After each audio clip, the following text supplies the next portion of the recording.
Kak ada sedikit pertanyaan untuk analisis SWOT dari usaha kakak apa namanya?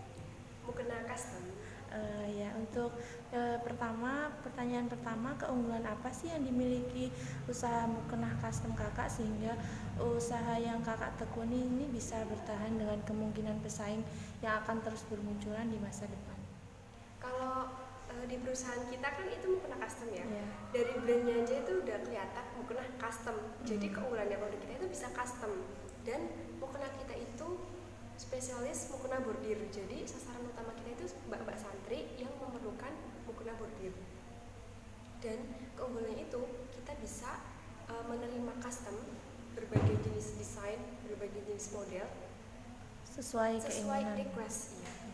Dan juga kami menggunakan kualitas bahan, kualitas mesin, dan juga desain-desain bordir yang memang disukai oleh santri-santri zaman sekarang.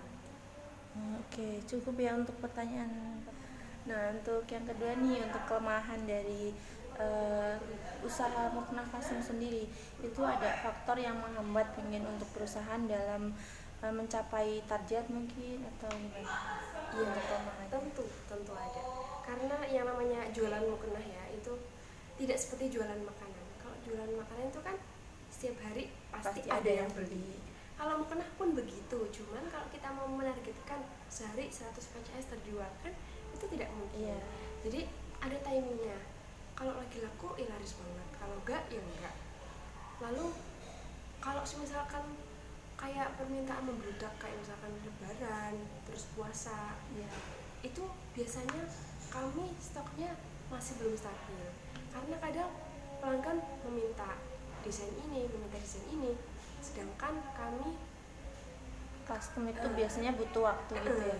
dan Butuh itu waktu untuk kayak dikejar-kejar gitu, dan sedangkan yang lainnya juga membutuhkan produksi terus-menerus. Jadi kelemahannya seperti itu sih. Oke, cukup untuk kelemahannya. Untuk selanjutnya, untuk peluang berdasarkan latar belakang yang kemarin udah dijelaskan di video sebelumnya, apa sih potensi yang dimiliki dari mukena custom ini yang akan menjadi peluang sukses tersendiri? Ya. Jadi kalau dulu kita mengapa membangun bisnis ini kan karena latar belakang di mana di kota saya sendiri Kebumen itu memang karena belum ada mukena Masih bordir. sangat jarang. Ya, masih sangat jarang. Jadi peluangnya itu lebih besar, dan sekarang saat ini tuh masih jarang sekali perusahaan yang membangun, yang menekuni di dunia bordir. Dan seperti yang kita ketahui lah, sekarang jumlah santri itu kan meningkat, pembangunan pondok pesantren juga meningkat. Artinya peluang kita bakal lebih besar karena sasaran kita itu santri. Dan mukena bordir itu memang ciri khas santri. Dan itu kalau di Kebumen sendiri itu tidak dijual di pasaran, makanya itu nanti jadi akan peluang yang besar. Dan kalau kita nanti bekerja sama dengan pondok pesantren itu akan menjadi peluang besar juga buat kita. Terakhir nih, untuk ancaman apa sih yang mungkin udah kakak perhitungkan dari sebelumnya terkait penghambat kesuksesan ke depan untuk usaha mukena custom sendiri? Kalau ancaman itu tentunya pesaing sih, munculnya pesaing baru yang lebih inovatif, yang lebih kreatif. Karena sekarang kan banyak sekali bermunculan berbagai macam model mukena, ya, baik dari motifnya, bahannya, dan itu sasarannya tuh menjangkau hampir ke seluruh bagian, baik dari anak kecil, remaja, dewasa hingga orang tua.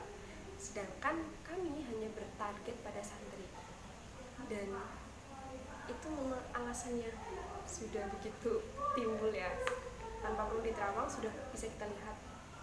Tapi kami berusaha untuk terus meningkatkan kualitas kami, menonjolkan mukena kami agar tetap lestari, bahwa mukena bordir itu memang harus tetap lestari.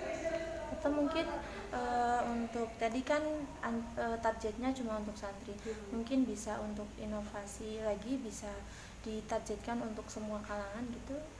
Atau itu sudah mungkin menjadi rencana atau sebenarnya kami masih menimbang-nimbang, karena ciri khas dari produk kami adalah mukul bordir. Jadi kalau misalkan kita sebenarnya kita sudah membuat berbagai desain untuk kalangan-kalangan dari anak-anak, remaja, ukuran dewasa hingga orang-orang yang jumbo itu. Kami sudah menyediakan berbagai itu, dan kita juga sudah melakukan inovasi seperti pembaruan model, pembaruan bordir dan sebagainya. Kami sudah mulai mencicil seperti itu. Setidaknya tidak kuno banget. Jadi nanti santri-santri yang memakai itu tidak merasa ketinggalan zaman gitu. Mungkin kedepannya target pemasarannya akan lebih diperluas lagi. Tapi untuk saat ini ya kita fokusnya untuk itu.